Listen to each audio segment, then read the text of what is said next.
Arquivo sombrio. Os ecos que você ouve talvez não sejam apenas da sua imaginação.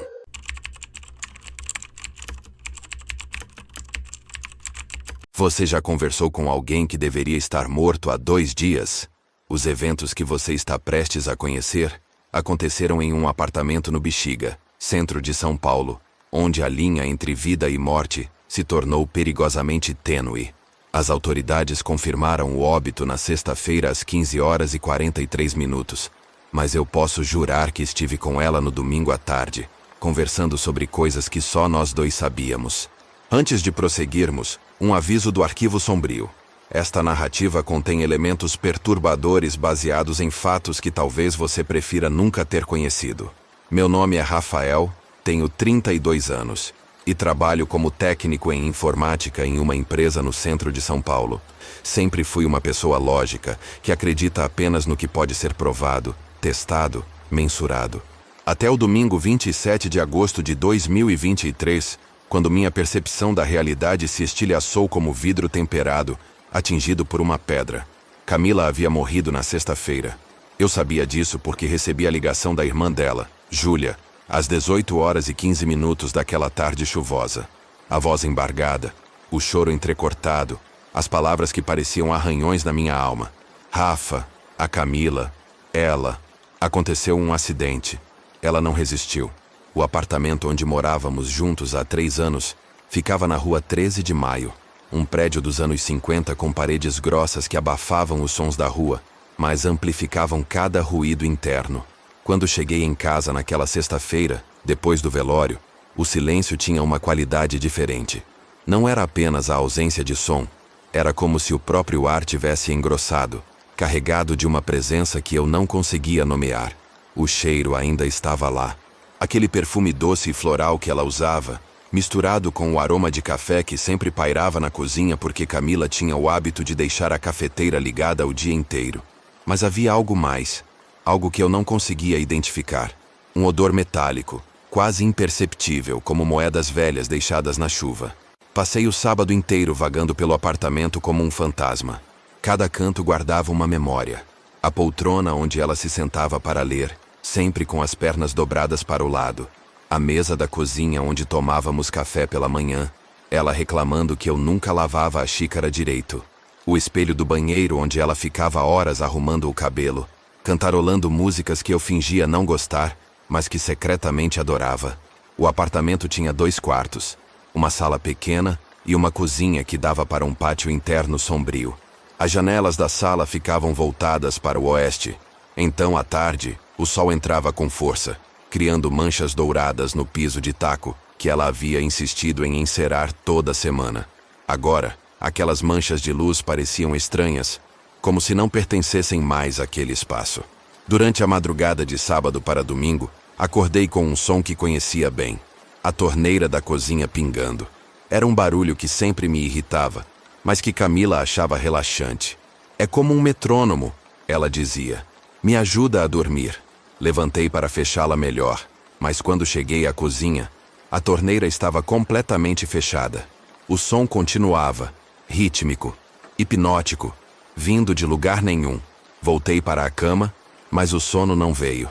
Fiquei deitado, olhando o teto, ouvindo aquele plique-plique-plique que parecia estar dentro da minha cabeça. Era então que percebi. O cheiro do perfume dela estava mais forte. Muito mais forte. Como se ela tivesse acabado de passar pelo quarto.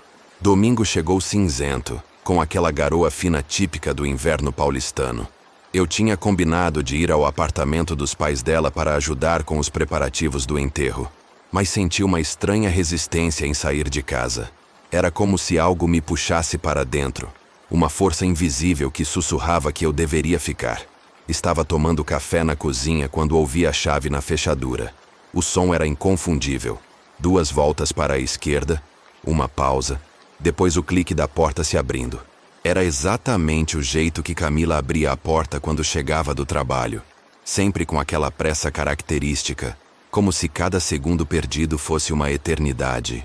Meu coração começou a bater tão forte que eu podia ouvir o sangue correndo nas minhas orelhas. Deixei a xícara sobre a mesa, uma xícara azul que ela havia comprado numa feira de antiguidades, com pequenas flores pintadas à mão, e caminhei lentamente até a sala. Ela estava lá. Camila estava de pé na porta, vestindo aquela blusa branca que eu tanto gostava, a que realçava seus olhos castanhos. O cabelo estava solto, caindo sobre os ombros da mesma forma que eu me lembrava de ter visto pela última vez. Ela sorriu quando me viu. Aquele sorriso meio torto que sempre me derretia. "Oi, amor", ela disse, e sua voz era exatamente como eu me lembrava. "Desculpa a demora. O trânsito estava terrível. Por um momento fiquei paralisado. Minha mente racional gritava que aquilo era impossível, que ela havia morrido na sexta-feira, que eu havia visto seu corpo no hospital, que havia segurado a mão fria dela enquanto a máquina mostrava uma linha reta onde antes havia batimentos cardíacos. Mas ali estava ela, real, tangível, com aquele perfume doce envolvendo o ambiente como um abraço familiar. "Você está bem?" ela perguntou, se aproximando. "Você parece ter visto um fantasma." A ironia da frase me atingiu como um soco no estômago. Eu podia sentir o calor que emanava de seu corpo. Podia ver o pequeno sinal de nascença no pescoço. Podia ouvir a respiração suave. Tudo estava exatamente como deveria estar, exceto pelo fato de que ela deveria estar morta. "Camila", consegui murmurar. "Onde você estava?" Ela me olhou com aquela expressão confusa que sempre fazia quando eu perguntava algo óbvio. "Trabalhando, ué. Você esqueceu que eu ia ficar até mais tarde na sexta? Falei que ia dormir na casa da Júlia e viria direto para casa no domingo. Mas eu me lembrava da ligação da Júlia. Me lembrava do desespero na voz dela, das palavras que haviam partido meu mundo ao meio. Me lembrava do hospital, do cheiro de desinfetante, do som das máquinas que não conseguiram salvá-la. "Que dia é hoje?" perguntei. "Domingo, 27 de agosto", ela respondeu, franzindo a testa. "Rafa, você tem certeza de que está bem? Você está agindo de forma muito estranha." Eu sabia que era domingo, 27 de agosto.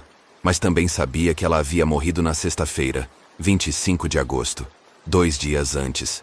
48 horas de um vazio que agora parecia nunca ter existido.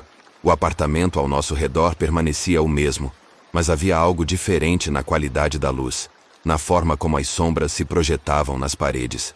Era como se estivéssemos dentro de uma fotografia ligeiramente desfocada, onde tudo parecia real, mas carregava uma estranheza sutil que fazia minha pele arrepiar. Camila se aproximou ainda mais, estendendo a mão para tocar meu rosto. Seus dedos estavam frios, mas era um frio normal, o frio de quem acabou de chegar da rua em um dia de garoa. Não era o frio da morte. "Vem cá", ela disse, me puxando para o sofá. "Vamos conversar. Parece que você teve um pesadelo muito real." Mas enquanto ela falava, eu não conseguia parar de pensar. Se ela estava ali, se estava viva, então o que eu havia vivido nos últimos 2 dias? A ligação da Júlia, o hospital, o velório, tudo isso havia sido um sonho? Um episódio psicótico? Uma ruptura com a realidade tão profunda que eu havia criado uma experiência completa de luto? O mais perturbador era que eu me lembrava de cada detalhe dos últimos 2 dias com uma clareza cristalina. O sabor amargo do café que tomei no hospital enquanto esperava notícias. O som da chuva batendo nas janelas durante o velório. O cheiro de flores murchas que impregnava a funerária. O peso do caixão quando ajudei a carregá-lo. Agora, sentado ao lado dela no sofá, ouvindo sua respiração, sentindo seu perfume, eu não sabia mais o que era real, o que era memória verdadeira e o que era construção de uma mente em colapso.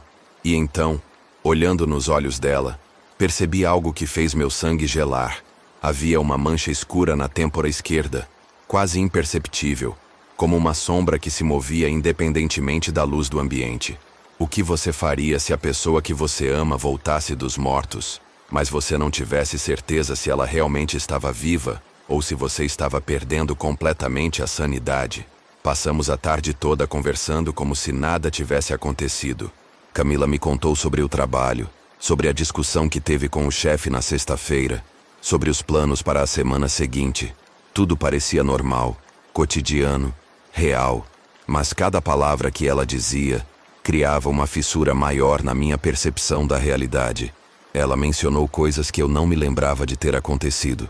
Disse que havíamos combinado de ir ao cinema na quinta-feira, mas eu tinha certeza de que quinta-feira ela havia trabalhado até tarde. Falou sobre uma conversa no telefone que tivemos na sexta de manhã, mas eu me lembrava claramente. Na sexta de manhã, ela já estava no hospital, inconsciente, ligada a máquinas que lutavam para mantê-la viva.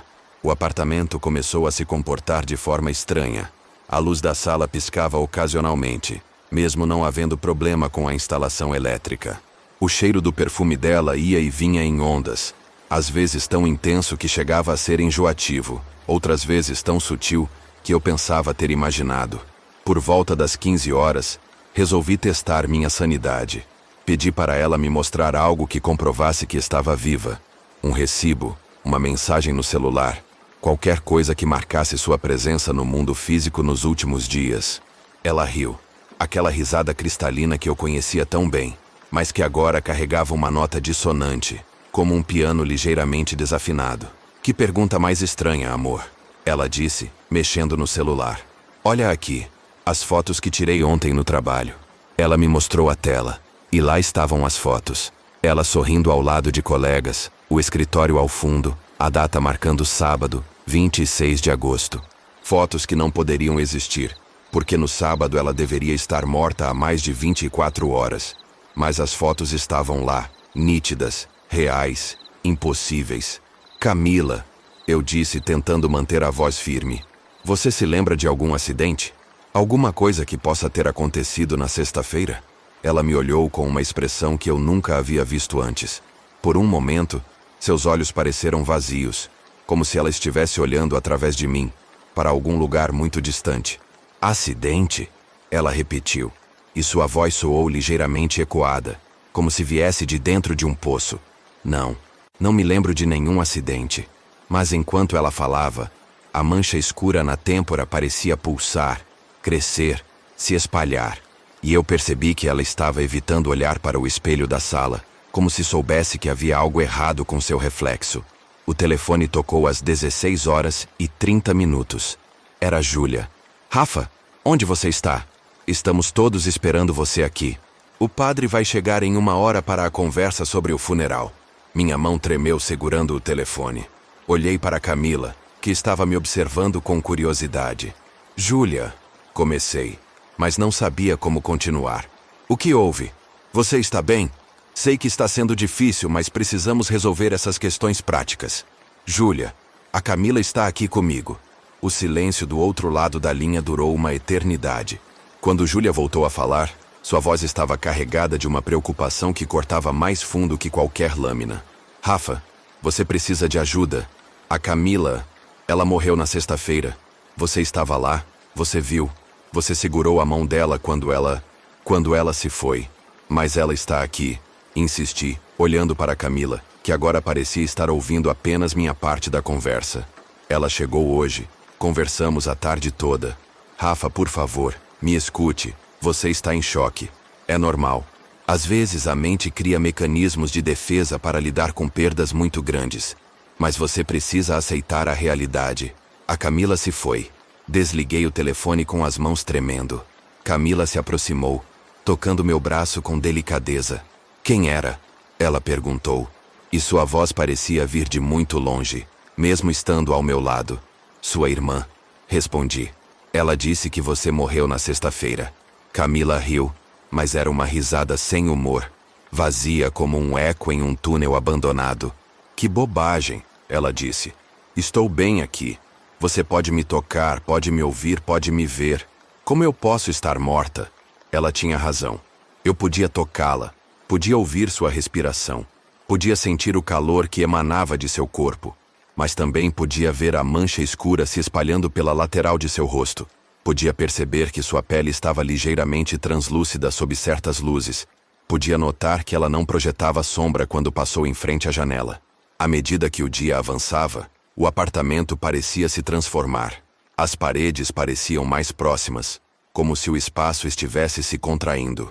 O som da rua lá fora se tornava cada vez mais distante, abafado, como se estivéssemos dentro de uma bolha isolada do mundo real.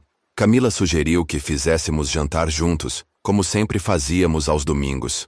Fomos para a cozinha, e ela começou a preparar aquela massa com molho de tomate, que era nossa tradição. Cada gesto era familiar, Cada movimento exatamente como eu me lembrava. Mas quando ela abriu a geladeira, o que vi lá dentro me fez questionar mais uma vez minha sanidade. A geladeira estava vazia, exceto por produtos que eu sabia que haviam vencido há semanas. E ainda assim, ela retirava ingredientes frescos, como se fosse a coisa mais natural do mundo. O que você faria se, assim como eu, começasse a perceber que a pessoa que você ama pode estar ali, mas talvez não da forma que você gostaria de acreditar? O pior ainda estava por vir.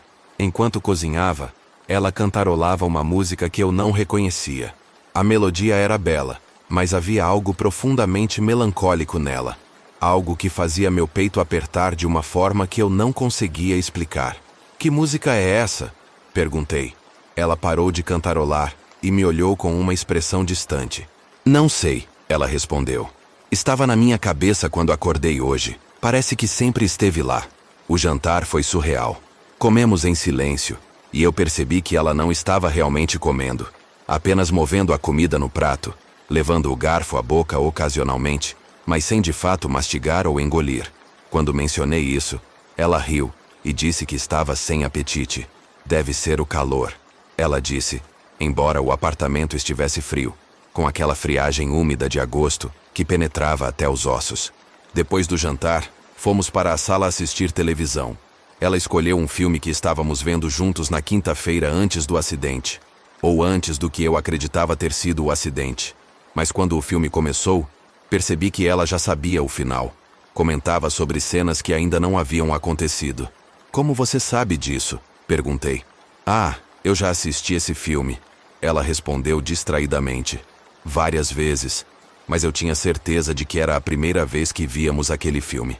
Tínhamos escolhido justamente porque era novidade, porque nenhum de nós conhecia a história. À medida que a noite avançava, Camila começou a ficar mais etérea, mais translúcida. Sua voz se tornava mais distante, como se estivesse falando de dentro de uma cave. E a mancha escura na têmpora havia se espalhado, cobrindo agora metade do rosto. Uma sombra que parecia viva, que se movia independentemente da luz do ambiente. Por volta das 22 horas, ela bocejou e disse que estava com sono. Vou tomar um banho e depois vamos dormir, ela disse, se levantando do sofá. Eu a observei caminhar até o banheiro, e foi então que percebi. Seus pés não faziam barulho no chão. Camila sempre fazia barulho quando caminhava, principalmente no piso de taco do apartamento. Seus passos tinham um ritmo característico, um som que eu conhecia como uma música familiar. Agora, ela caminhava em silêncio absoluto, como se não tocasse o chão. Ouvi o chuveiro ligar, o som da água batendo no box. Fiquei na sala, tentando processar tudo o que havia acontecido, tentando encontrar uma explicação lógica para o inexplicável. 20 minutos depois, o som do chuveiro parou, mas ela não voltou para a sala. Esperei mais alguns minutos, depois fui até o banheiro. A porta estava aberta. O banheiro estava vazio, ainda cheio de vapor, mas vazio. Não havia toalhas molhadas, não havia pegadas no chão. Era como se ninguém tivesse tomado banho.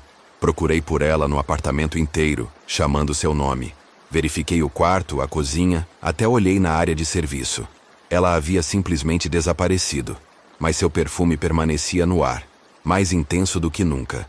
E na bancada do banheiro estava sua escova de cabelo, com fios loiros entrelaçados nas cerdas. Fios que eu sabia que não estavam lá antes. Sentei na cama tentando entender o que estava acontecendo comigo. Seria possível que eu estivesse tendo um colapso nervoso? Que tudo isso fosse uma projeção da minha mente incapaz de aceitar a perda? Foi então que ouvi sua voz, baixa, distante, como se viesse de muito longe. Rafa, você sabe que eu não posso ficar muito tempo, não sabe? Olhei ao redor, mas não a vi. A voz parecia vir de dentro das próprias paredes. Onde você está? Perguntei. Estou onde sempre estive, ela respondeu. Você é que precisa decidir se quer me ver ou não. E então entendi algo que fez meu sangue gelar. Talvez a questão não fosse se ela estava viva ou morta. Talvez a questão fosse se eu estava disposto a aceitar a verdade ou se preferia viver naquela realidade alternativa que minha mente havia criado. O que aconteceria se você descobrisse que não importa o quanto você deseje que alguém volte? Algumas despedidas são definitivas, E tentar segurá-las pode custar muito mais do que você imagina? A madrugada de domingo para segunda-feira foi a mais longa da minha vida. Fiquei acordado na sala, esperando que ela aparecesse novamente, lutando contra o sono que ameaçava me arrastar para um lugar ainda mais confuso que a vigília. Por volta das 3 horas da manhã, o apartamento começou a se comportar de forma completamente anormal. As luzes piscavam em sequência, como se seguissem um código. O som da torneira pingando voltou, mas agora era mais alto, mais insistente. E eu podia ouvir passos no andar de cima, embora soubesse que a senhora do apartamento de cima havia se mudado há 2 meses. Foi então que encontrei a carta. Estava sobre a mesa da cozinha, escrita com a letra dela, em um papel que eu reconheci imediatamente. Era do bloco de notas que ela sempre usava para fazer listas de compras. A carta estava ali, impossível, real, dirigida a mim. Rafa, se você está lendo isso é porque eu consegui voltar por um tempo. Não sei como explicar o que está acontecendo comigo, mas preciso que você saiba a verdade sobre a sexta-feira, sobre o acidente, sobre o que realmente aconteceu. Minhas mãos tremeram enquanto continuava lendo. Eu não morri em um acidente de trânsito como disseram. Eu estava voltando para casa quando comecei a me sentir estranha, tonta. Senti uma dor terrível na cabeça, como se algo estivesse crescendo dentro do meu crânio. Consegui chegar ao hospital, mas quando tentei explicar aos médicos o que estava acontecendo, eles não entenderam. Disseram que era estresse, que eu devia ir para casa e descansar. Parei de ler por um momento. A versão oficial era que ela havia sofrido um acidente de carro na volta do trabalho, que havia batido a cabeça e sido levada ao hospital inconsciente. Mas a carta sugeria algo completamente diferente. Voltei para casa na sexta à noite, mas você não estava. Lembro que liguei para você, mas você não atendeu. A dor na cabeça estava piorando, e eu comecei a ver coisas. Sombras se movendo pelos cantos, sussurros que vinham de lugar nenhum. Pensei que fosse febre, mas não tinha febre. Senti um frio percorrer minha espinha. Eu me lembrava de ter recebido ligações perdidas na sexta-feira, mas estava em uma reunião e não pude atender. Quando tentei ligar de volta, o telefone só dava ocupado. Por volta da meia-noite, a dor se tornou insuportável. Era como se minha cabeça fosse explodir. Tentei tomar alguns analgésicos, mas não conseguia nem me mover direito. Foi então que comecei a entender que não era algo normal, algo que os médicos pudessem curar. As próximas linhas foram as mais perturbadoras. Rafa, eu acho que não estou mais viva. Não da forma como você entende vida, mas também não estou morta. Estou em algum lugar entre os 2 estados. E consegui voltar para você porque nosso amor é forte o suficiente para quebrar certas barreiras. Mas isso tem um preço. Minha visão se embaçou. Continuei lendo através das lágrimas. Cada momento que passo aqui, cada conversa que temos, está me custando algo. Estou perdendo pedaços de mim mesma, esquecendo quem eu era, me tornando mais sombra do que pessoa. E você está pagando um preço também, mesmo sem saber. Olhe no espelho, Rafa. Olhe realmente. Você vai ver o que eu estou vendo agora. Larguei a carta e corri até o banheiro. Quando me olhei no espelho, o que vi fez meu mundo desmoronar completamente. Meu reflexo estava diferente, mais pálido, mais magro, com olheiras profundas que eu não havia notado antes. Mas o mais assustador eram meus olhos. Havia uma opacidade neles, como se estivessem começando a perder a cor, a vida. E então percebi. Há quanto tempo eu não saía do apartamento? Há quanto tempo não comia uma refeição de verdade? Há quanto tempo não falava com ninguém além de Camila? Voltei correndo para a cozinha e peguei a carta novamente. Você está se conectando comigo de uma forma que não deveria ser possível. Está dividindo sua energia vital comigo, me permitindo permanecer neste plano. Mas isso está te matando lentamente e você nem percebe. Preciso ir embora, Rafa. Preciso descansar, mas você tem que me deixar ir. Tem que parar de me segurar aqui com seu amor, sua necessidade, sua recusa em aceitar que eu me fui. Ouvi passos atrás de mim. Virei-me, e lá estava ela, mais translúcida do que antes. A mancha escura cobrindo agora quase todo o rosto. Mas ainda eram os olhos dela. Ainda era o sorriso que eu conhecia. Você leu a carta, ela disse.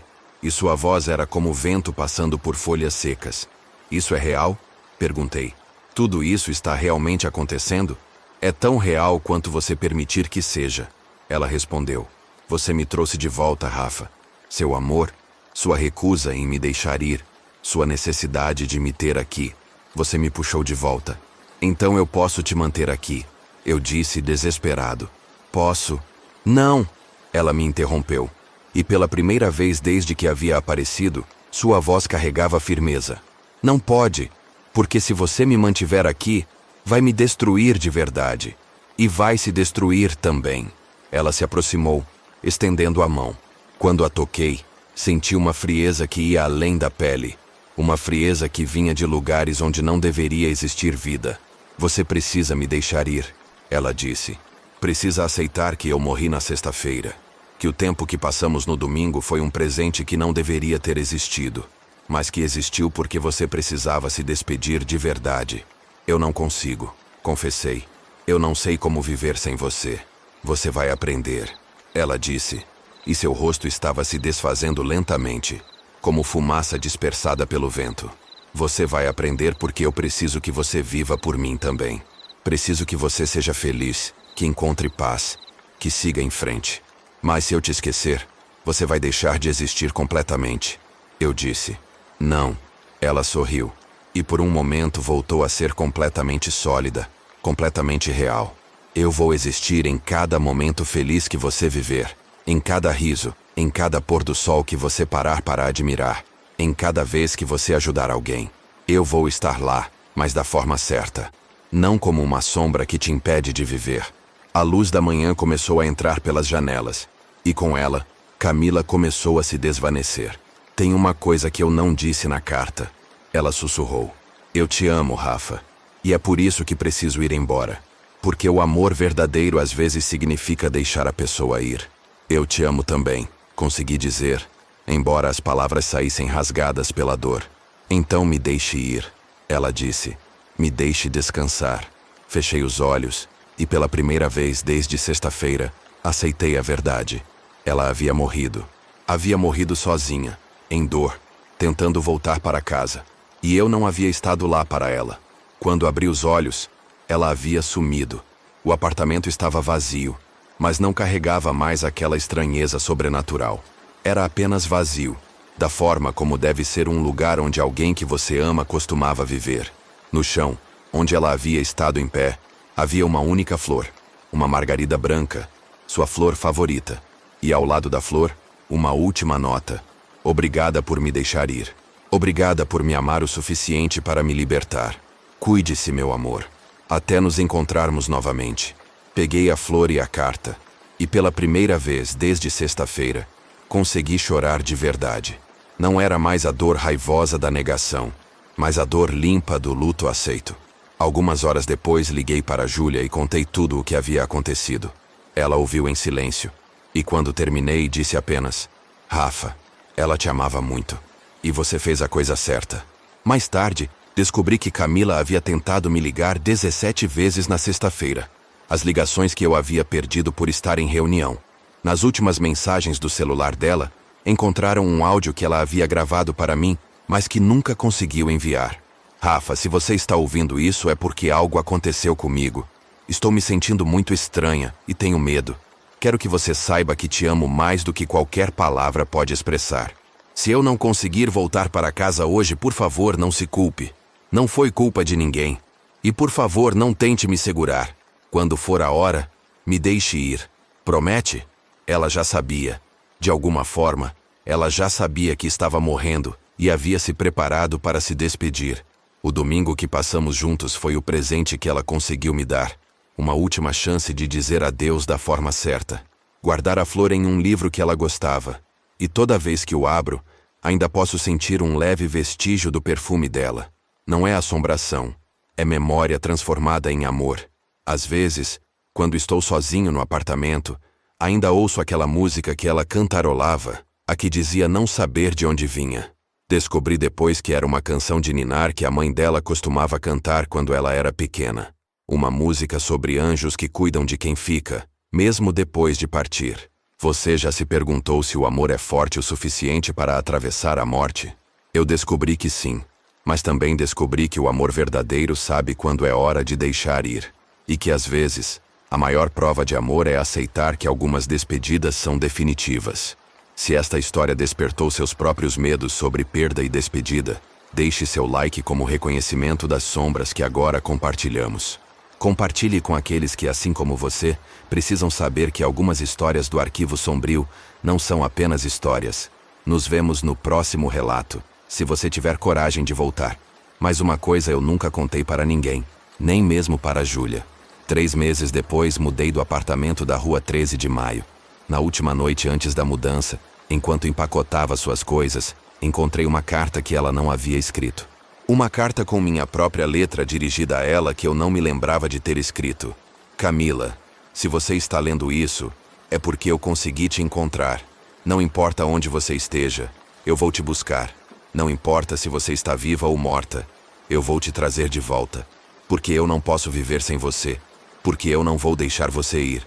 Até hoje, não me lembro de ter escrito aquela carta. Mas ela estava lá, com minha letra, com minha assinatura, datada de quinta-feira, um dia antes da morte dela. Será que fui eu que a puxei de volta? Será que minha recusa em aceitar a perda foi o que a impediu de descansar em paz? Será que o domingo que passamos juntos foi real, ou foi apenas minha mente criando uma realidade alternativa para lidar com a culpa? O resto está no arquivo.